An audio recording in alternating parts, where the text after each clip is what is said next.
దేవరకొండ పట్టణ పరిధిలోని state bank of India ACB agriculture commercial బ్రాంచ్లో జరిగిన భారీ ఆర్థిక మోసం కేసును దేవరకొండ పోలీసులు సమర్థవంతంగా ఛేదించారు.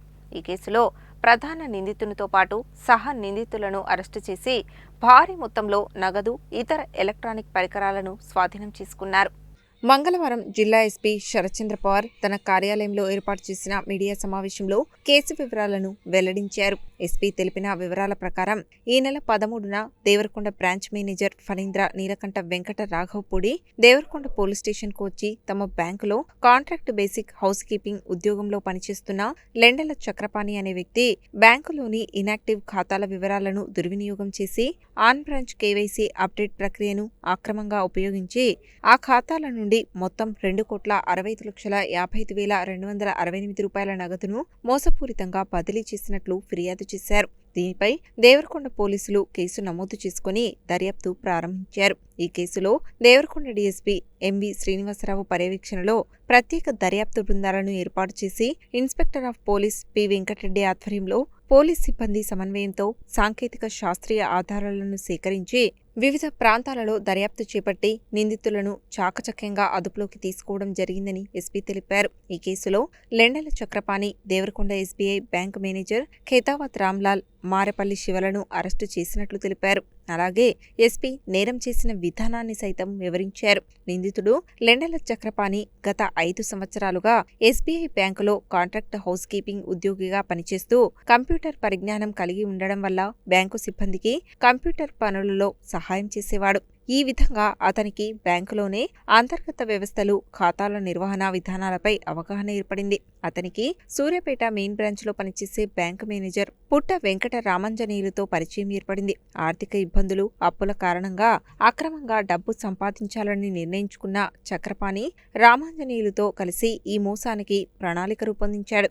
రామాంజనేయులు తన అధికార పరిధిలో ఉన్న ఎంఐఎస్ ద్వారా గత కొన్ని సంవత్సరాలుగా ఎటువంటి ట్రాన్సాక్షన్ జరగని డబ్బులు ఉన్న 10 ఇనాక్టివ్ బ్యాంకు ఖాతాల వివరాలను సేకరించాడు. తదుపరి ఆ ఖాతాదారుల పేర్లు, చిరునామా, ఆధార్, పాన్ ఫోటో, సంతకం వివరాలను సేకరించి రేఖా ప్రింట్ ఇన్ఫ్రాసైట్ ఆధారంగా నకిలీ ఆధార్, పాన్ కార్డులను తయారు చేశారు. బ్యాంకు ఉద్యోగుల లాగిన్ వివరాలను గమనించి రద్దీ సమయాలలో కంప్యూటర్లోకి లాగిన్ అయ్యి ఖాతాలకు కొత్త మొబైల్ నెంబర్లను అప్డేట్ చేశారు. అనంతరం యోనో యాప్ ద్వారా కొత్త యూజర్ ఐడి, పాస్వర్డ్ను, పిన్ సృష్టించారు. ఆ ఖాతాల నుండి నగదును ఇతర వ్యక్తుల ఖాతాలకు ఆన్లైన్ ద్వారా బదిలీ చేశారు. తదుపరి నిందితులు రామ్లాల్, శివ తమ పరిచయస్తుల ద్వారా వారికి తెలిసిన వ్యక్తుల నుండి మీ అకౌంట్లోకి డబ్బులు వస్తాయి, మీరు నగదు ఇవ్వండి, ఇది లీగల్ ట్రాన్సాక్షన్ అని నమ్మబలికి కమిషన్ ఆశ చూపించి వారి బ్యాంకు ఖాతా వివరాలను సేకరించారు. ఈ విధంగా అక్రమంగా సంపాదించిన మొత్తాన్ని 45% లెండెల చక్రపాణి, పొట్ట వెంకట రామాంజనేయులు, 10% ఖేతావత్ రామ్లాల్, మారెపల్లి శివలు వాటాలుగా పంచుకునే విధంగా ముందుగానే నిర్ణయించుకున్నారు. పల్లటి నరేందర్ అనే ఖాతాదారునికి చెందిన బ్యాంకులో కోటి అక్రమంగా అప్డేట్ చేసినప్పుడు అతనికి ఈమెయిల్ ద్వారా అలర్ట్ మెసేజ్ వెళ్ళింది. అతను వెంటనే బ్యాంకును సంప్రదించడంతో అసలు విషయం బయటపడింది. కేసును ఛేదించిన ఇన్స్పెక్టర్ ఆఫ్ పోలీస్ వెంకటరెడ్డితో పాటు sub inspector Raju, constables Veerababu, Fayaz, Chand Pasha, Simhadri, Somla, home guard డ్రైవర్లను ఎస్పీ అభినందించారు.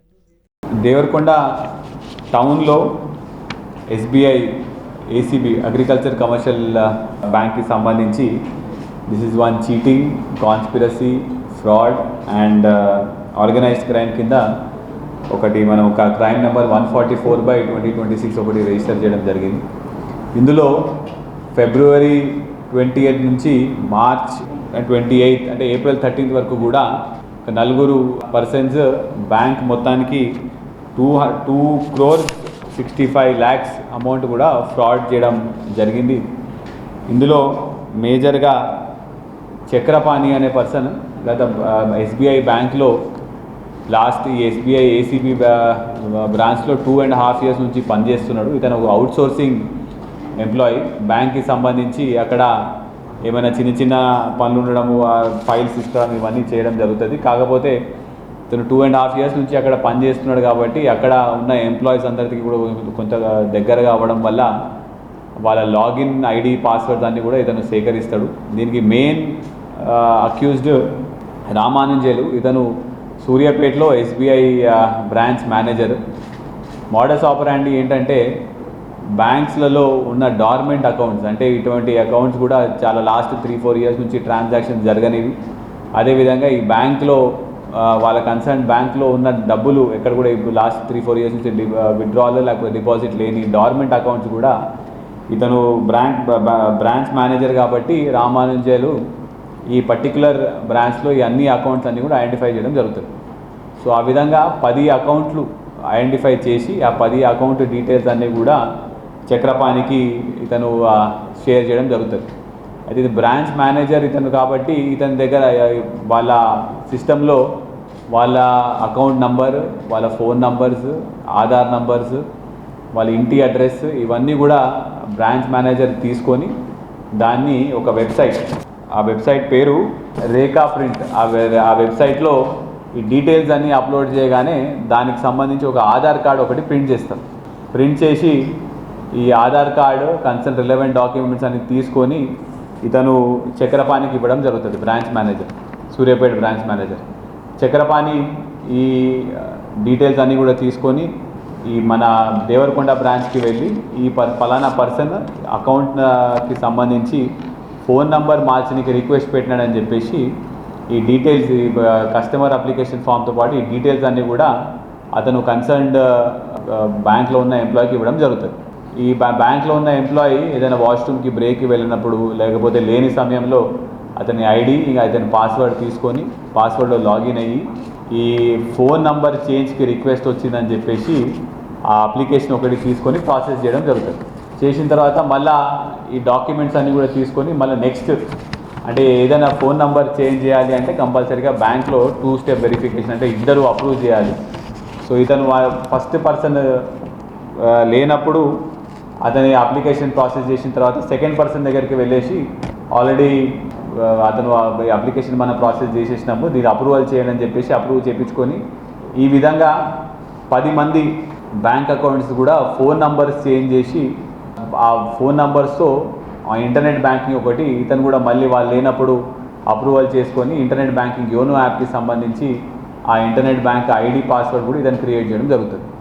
సో ఈ విధంగా 10 మంది అకౌంట్స్ నుంచి చీట్ చేసి వాళ్ళ దగ్గర నుంచి క్రెడెన్షియల్స్ మార్చుకొని వీళ్ళు మొత్తం కలిపి 2.65 crores ఆ 10 అకౌంట్స్కి వెళ్ళి తీసుకొని వీళ్ళకి తెలిసిన వాళ్ళ అకౌంట్స్కి పంపించుకుంటారు.